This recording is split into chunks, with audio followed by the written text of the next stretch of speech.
Everyone, मेरा नाम है रेणु कौशिक। तो गाइस कैसे हैं आप सब? आई होप गाइस आप सब बहुत अच्छे होंगे। आप सभी की प्रिपरेशन बहुत अच्छी चल रही होगी।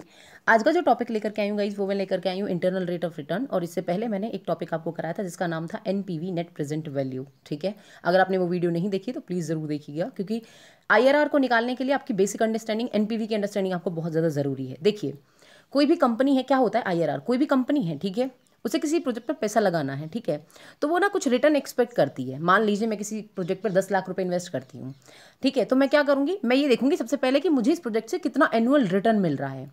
तो वो प्रोजेक्ट मुझे क्या बताता है, वो प्रोजेक्ट मुझे बताता है कि आपको कितना पैसा इस प्रोजेक्ट पर लगाना चाहिए और कितना नहीं। तो इन सिंपल वर्ड्स हम उस एनुअल रिटर्न को ही क्या कह देते हैं, इंटरनल रेट ऑफ रिटर्न बोलते हैं। ठीक है, आईआरआर हमें बताता है कि किसी भी प्रोजेक्ट पर अगर आपने पैसा लगाया है तो वो प्रोजेक्ट आपको कितना प्रॉफिटेबल है या कितना वो प्रॉफिट आपको जनरेट करके देगा। ये वो डिस्काउंट रेट होती है, इन सिंपल वर्ड्स आईआरआर का सिंपल सा मतलब होता है, ये वो डिस्काउंट रेट होती है जिस पर आपकी एनपीवी जीरो हो जाती है किसी प्रोजेक्ट की। ठीक है, अब डिस्काउंट रेट मैंने बताया था आपको एनपीवी के अंदर, अगर आपने नहीं देखी वीडियो फिर दोबारा बोल रही हूं, जरूर देखिएगा। डिस्काउंट रेट आपकी क्या है? डिस्काउंट रेट आपकी वो रेट है जिस पर आप क्या निकालते हो, प्रेजेंट वैल्यू निकालते हो किसी प्रोजेक्ट की। और किसके बेस पर निकालते हो? Weighted average cost of capital के बेस पे। ठीक है, अब यहां पर ना मैंने कुछ लिखा हुआ है, मैंने ना सारी की सारी स्लाइड्स में ना अपने हैंड रिटन जो है वो बनाए हुए हैं कुछ, आप इनको ध्यान से समझिएगा ताकि आपको यहाँ पे अच्छी खासी क्लैरिटी होगी, क्योंकि पूरा का पूरा मैं यहाँ पर न्यूमेरिकल सॉल्व कराने वाली हूँ।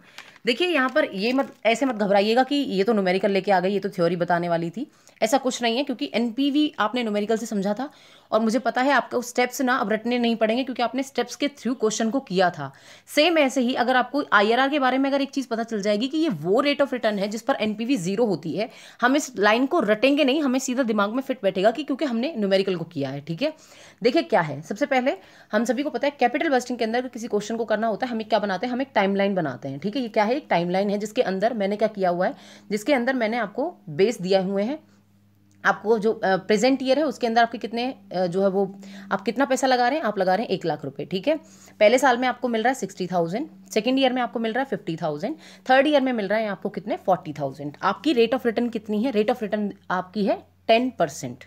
ठीक है, ध्यान से समझिएगा। ईयर दे रखे हैं आपको 1, ईयर दे रखे हैं 0, मतलब कि प्रेजेंट ईयर दे रखा है 1, 2, 3। ठीक है, कैश इनफ्लोज दे रखे हैं आपको कि प्रेजेंट ईयर में आप लगा कितना रहे हैं, आप लगा रहे हैं 1 लाख। ठीक है, और आपको पहले साल में मिल रहे हैं 60,000, दूसरे में मिल रहे हैं 50,000, तीसरे में मिल रहे हैं 40,000। ठीक है, अब इस 10% पे आप क्या निकालेंगे, इस 10% की आप निकालेंगे डिस्काउंटिंग फैक्टर। अब डिस्काउंटिंग फैक्टर कैसे निकालते हैं यही मैं बता रही हूं, कि वो मैंने अपनी लास्ट वीडियो में बताया है, उसको जरूर देखिएगा। डिस्काउंटिंग फैक्टर मैंने बताया था आपको कि कैसे निकालते हैं, फ्यूचर वैल्यू अपॉन में क्या करते हैं 1 प्लस में आर की पावर क्या होती है n, उसके बेस पर हम क्या करते हैं, हम निकालते हैं डिस्काउंटिंग फैक्टर।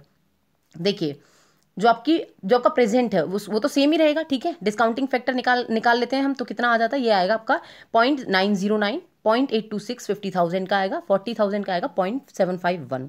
अब हम क्या करते थे, नेक्स्ट स्टेप में हम क्या करेंगे, नेक्स्ट स्टेप में जो हमारे कैश फ्लोज हैं और हमारे जो डिस्काउंटिंग फैक्टर है, इनको क्या करते हैं आपस में, इनको करते हैं आपस में मल्टीप्लाई। तो ये कितना आ जाएगा, ये तो सेम रहेगा, ये आएगा आपका 54,540, ये आएगा 41,300, ये आएगा 300,40। ठीक है, अब यहां पर अगर आप इनको ऐड करते हैं, लास्ट में हम क्या करते थे, लास्ट में हम सारी की सारी जो एनपीवी होती है ना, टोटल जो एनपीवी होती है, नेट प्रेजेंट वैल्यू हमने निकाली है, इसको हम क्या कर देते हैं, हम ऐड कर देते हैं। अब हम देखते हैं कि हमारा कितना है, हमारा आया 1,25,880। ठीक है, हम देख रहे हैं हमने लगाया कितना था, हमने लगाया था 1 लाख रुपए, हमें मिला कितना है फालतू, हमें मिला है 25,880, हमें फालतू मिला है। ठीक है, तो डेफिनेटली ये क्या है, हमारी यहाँ पर एनपीवी क्या है, पॉजिटिव। लेकिन हमें क्या चाहिए था, एनपीवी जीरो चाहिए था, मैंने बताया आपको। तो हम यहां पर इस रेट ऑफ रिटर्न को हम आईआरआर नहीं मानेंगे। समझ में आया, थोड़ी सी कंसेप्चुअल क्लैरिटी हुई आप सभी को। अब चलते हैं दूसरे उस पर। मान लीजिए अब मैं ले रही हूं कितने परसेंट की जो है वो रेट ले रही हूँ, 20% रेट ले रही हूँ। ठीक है, अब यहां पर देखिए ईयर दिए हुए हैं 0, 1, 2, 3।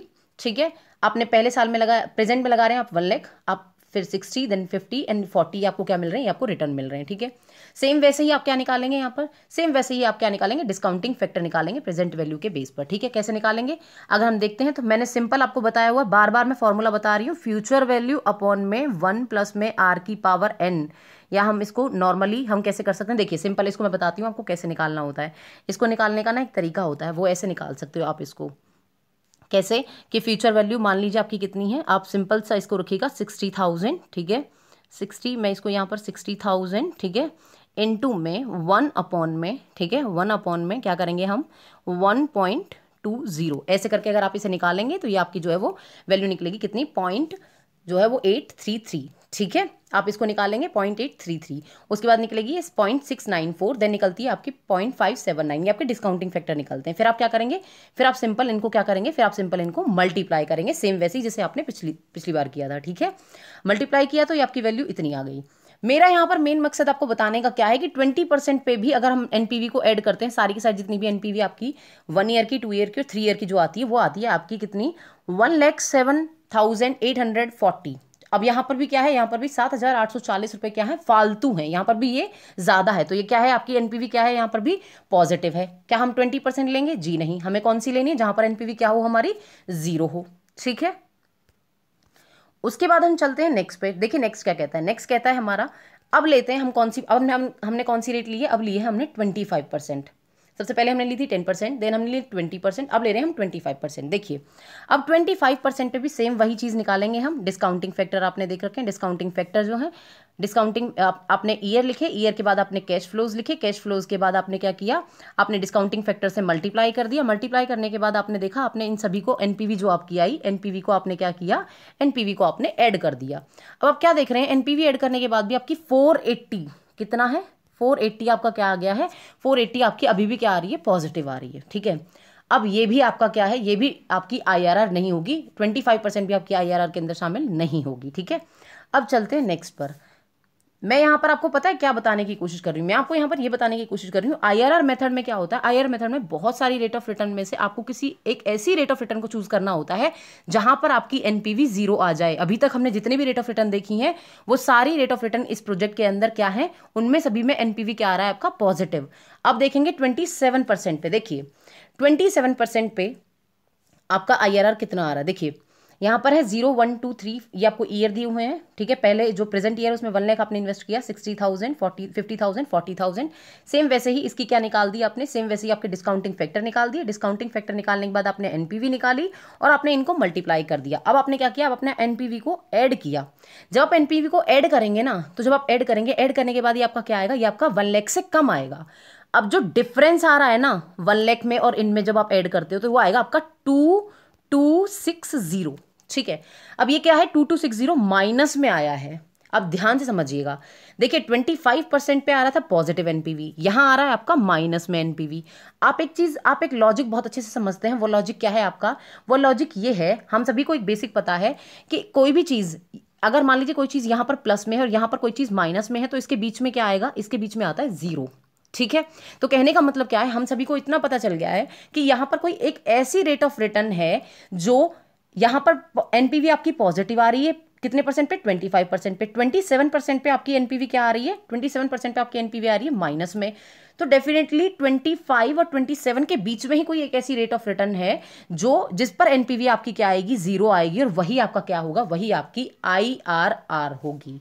अब यहां पर देखिए ध्यान से, अब वो रेट ऑफ रिटर्न क्या है, फॉर्मूला आप सभी को पता होना चाहिए कि फॉर्मूला क्या होता है आईआरआर निकालने का। देखिए सिंपल वर्ड्स में फॉर्मूला है आपका लोअर रेट ऑफ रिटर्न, ठीक है, लोअर रेट प्लस में NPV at lower rate upon में एनपीवी एट लोअर माइनस में NPV at higher rate into में लोअर माइनस में हायर। ये बहुत इजी फॉर्मूला है, ठीक है। देखिए लोअर रेट कितनी है, लोअर रेट का मतलब क्या है, लोअर रेट का मतलब है पॉजिटिव आपकी एनपीवी कहां पे आ रही थी, पॉजिटिव एनपीवी आ रही थी आपकी 25, ठीक है। और उसके बाद हमने कौन सी रेट ऑफ रिटर्न ली थी, 27, वो हमारी क्या है, हायर रेट ऑफ रिटर्न है। तो 25 हमारी क्या हो गई, लोअर रेट, हमने क्या ले लिया, 25 को लोअर रेट ले लिया। एनपीवी एट लोअर रेट, अब लोअर रेट पे आपकी एनपीवी आ कितनी रही थी, देखिए चलते हैं उस पर कि लोअर रेट पे जो 25% था ये आपकी लोअर रेट है, इस पर आपकी एनपीवी कितनी आ रही है, 480 आ रही है, ठीक है। एनपीवी लोअर रेट पे कितनी है, लोअर रेट पे आपकी 480, ठीक है। उसके बाद बोल रहा है एनपीवी लोअर माइनस में हायर, कहने का मतलब क्या है, लोअर थी आपकी 480, 27% पे आपकी एनपीवी निकल रही थी -2260, तो माइनस माइनस क्या होगा, प्लस, तो ये आपकी कितनी आ गई वैल्यू 2740, ठीक है। 2740 जो है वो यहां पर आ जाएगा 2740 इनटू में, अब कह रहा है लोअर माइनस में हायर, लोअर माइनस हायर मतलब कि 25 लोअर परसेंटेज थी, माइनस में हायर कितनी थी 27, कितने परसेंट का डिफरेंस आया, 2% का। अगर हम इसको सॉल्व करते हैं तो हमारी जो IRR निकल के आएगी वो निकल के आएगी 25.35। तो ये वो रेट ऑफ रिटर्न होगी जिस पर आपका IRR क्या है, जिस पर आपके NPV क्या है, 0 है। ये वो इंटरनल रेट ऑफ रिटर्न है जिस पर आपका IRR, इस पर आपकी NPV क्या है, NPV आपकी 0 है। और हमें कौन सी रेट ऑफ रिटर्न चाहिए थी, हमें वही तो रेट ऑफ रिटर्न चाहिए थी जिस पर हमारी NPV 0 आ जाए। इस पूरे क्वेश्चन को कराने की जो मेरी जरूरत थी वो ये थी गाइज कि आपको ये पता चले कि NPV में डिफरेंस क्या है। NPV में आपको डिस्काउंटिंग रेट दी हुई होती है, ठीक है।